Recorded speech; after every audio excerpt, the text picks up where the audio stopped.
नमस्कार बच्चों। तो आज के लेक्चर में हम पढ़ेंगे अबाउट द नॉमेनक्लेचर। यानी पिछले लेक्चर में हमने पढ़ा था किस तरह से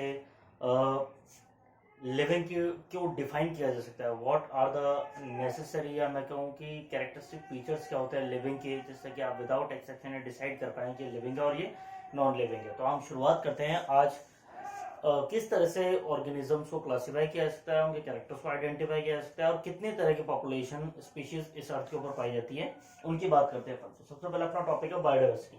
तो बायोडाइवर्सिटी की अपन बात करें तो बायोडाइवर्सिटी का मतलब क्या होता है बेटा, यहाँ पर कि the different life forms present on earth. इस अर्थ के ऊपर कितनी अलग अलग तरह की स्पीशीज प्रेजेंट है, चाहे वो प्लांट्स की हो, एनिमल्स की हो, फंजाई की हो, बैक्टीरिया की हो, वो पूरी ओवरऑल किसमें क्लासिफाई की जाती है बच्चा, बायोडाइवर्सिटी के अंदर। ठीक है, तो बायोडाइवर्सिटी का मतलब ये हो गया कि इस अर्थ पर कितने अलग अलग तरह के ऑर्गेनिज्म पाए जाते हैं, वो सभी टोटल मिला के कहे जाएंगे क्या, बायोडाइवर्सिटी।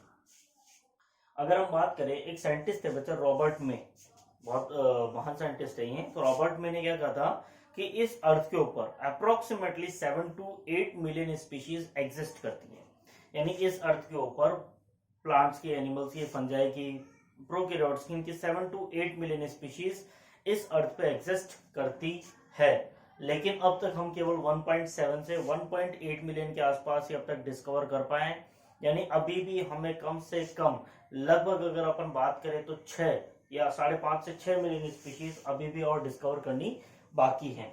तो इसका मतलब हम बहुत कम स्पीशीज, अभी केवल हम कह सकते हैं कि जस्ट 23% अपन ने जो स्पीशीज है वही डिस्कवर की है।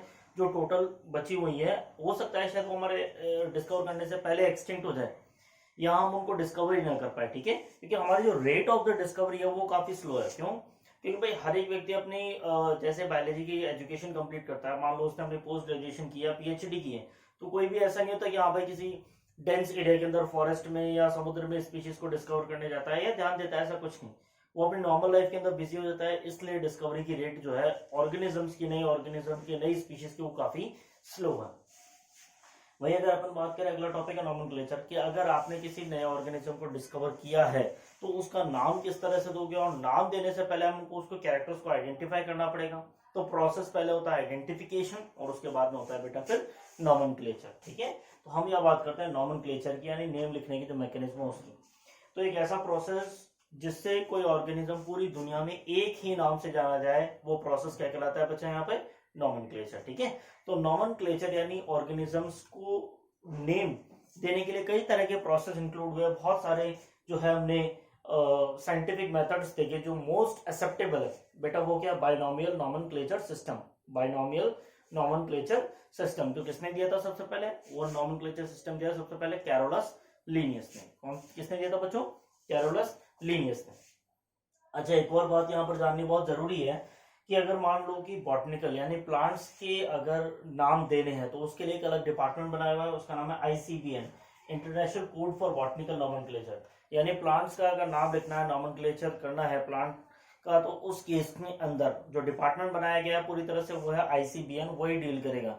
जबकि एनिमल्स के केस में ICZN, international code for zoological nomenclature. Animals कोई नई स्पीशीज डिस्कवर हुई तो उसका नाम लिखने की जिम्मेदारी, नेम देने की जिम्मेदारी किसकी है बच्चा, आईसीजेडएन। ठीक है, सो अब हम बात करते हैं, सीधे अपन चलते हैं किस पे बच्चा, नॉमेनक्लेचर सिस्टम। और जो सबसे मोस्ट एक्सेप्टेबल है वो कौन सा बच्चा, बाइनोमियल नॉमेनक्लेचर सिस्टम। तो बाइनोमियल नॉमेनक्लेचर सिस्टम की बात करें, सबसे पहले से दिया किसने था बच्चों, कैरोलस लीनियस ने। कैरोलस लीनियस जो कि बहुत ही फेमस साइंटिस्ट है 19th सेंचुरी के, तो उन्होंने सबसे पहले इसको दिया था। उसके बाद में अगर अपन बात करें बच्चों कौन कौन से रूल्स हैं, तो याद करो ये सारे के सारे रूल्स अपन ने 9th स्टैंडर्ड के अंदर पढ़े थे, जब अपन diversity in living organism chapter पढ़ा था अपन ने। ठीक है, तो उसके अंदर कैरोलस लीनियस ने वहां पर अपन ने डिटेल में पढ़ा था कि कौन कौन से रूल्स होते हैं। चलिए एक बार दोबारा डिस्कस कर लेते हैं।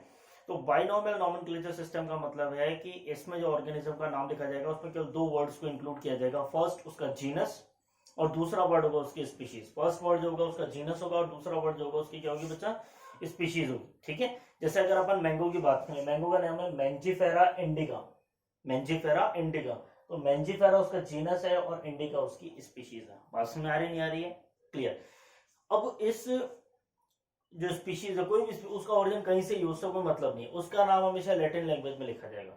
लैटिन एक ऐसी लैंग्वेज है जो एक्सटिंक्ट होने वाली है, बहुत ही कम लोग बोलते हैं लैटिन अमेरिकन कंट्रीज के अंदर। तो उस लैंग्वेज को बचाने के लिए ही जो पूरी बायोलॉजी है वो लैटिनाइज कर दी, यानी बायोलॉजी में अगर कोई भी नाम लिखा जाता है अधिकतर वो किस में लिखा जाता है बच्चा, लैटिन लैंग्वेज में। तो जैसे लायन का अगर ओरिजिन इंडिया के अंदर भले ही हो, मान लो कि इंडिया में उसका ओरिजिन माना जाए, तो यहाँ पे अपन उसको लायन बोलते हैं, तो लायन के हिसाब से नाम नहीं होगा, उसका नाम होगा पैंथेरा लियो, जो कि लैटिन के हिसाब से होगा, लैटिन लैंग्वेज के हिसाब से। ठीक है, चलिए तीसरी बात करते हैं कि अगर मान लो ये दोनों वर्ड अगर प्रिंटेड फॉर्म में है तो उनको इटालिक्स में लिखा जाएगा, थोड़ा टिल्ट होते हैं इटालिक्स लैंग्वेज में, तो उस लैंग्वेज में ये प्रिंटेड होते हैं। लेकिन अगर आप कॉपी में रिटर्न फॉर्म में लिखते हैं इनको, तो इनको लिखने के बाद, इंग्लिश में लिखने के बाद सेपरेटली इनको अंडरलाइन करना पड़ेगा, इनको सेपरेटली, मैंजिफेरा और इंडिका को देखो मैंने सेपरेटली अंडरलाइन किया है, ये आपको ध्यान रखना पड़ेगा। क्लियर। अगली बात करते हैं, जीनस का हमेशा पहला अल्फाबेट कैपिटल लेटर में आता है, rest all are in small letters. हमेशा जीनस का जो पहला अल्फाबेट है, जैसे मैंजिफेरा का एम है तो ये कैपिटल लेटर्स में, बाकी सारे लेटर्स जो है वो स्मॉल में है। ठीक है, ध्यान रखिएगा, बहुत इंपॉर्टेंट बात है। आखिरी बात करते हैं, कई बार क्या होता है बॉटनिकल नेम या जोलॉजिकल नेम आप लिखते हैं या बायोलॉजिकल नेम लिखते हैं किसी भी स्पीशीज का, तो उसके नेम लिखने के बाद में उस पर्टिकुलर स्पीशीज की डिस्कवरी किसने की या उसके बारे में डिटेल किसने बताई या उसका नाम किसने लिखा है, उस साइंटिस्ट का नाम या उस ऑथर का नाम लास्ट में शॉर्ट में लिखा जाता है एब्रिवेटेड फॉर्म में। जैसे मैंजिफेरा इंडिका जो नाम दिया था पहली बार कैरोलस लीनियस ने दिया था, तो इसलिए उनका नाम लास्ट में लिखा था लेन, LINN डॉट। तो ये इंडिकेट करता है कि इसको कैरोलस लीनियस ने सबसे पहले डिस्क्राइब किया था। ठीक है, तो this is all about the nomenclature system. We will discuss the different steps या different taxons of classification in the next lecture. Okay, तब तक के लिए गुड बाय।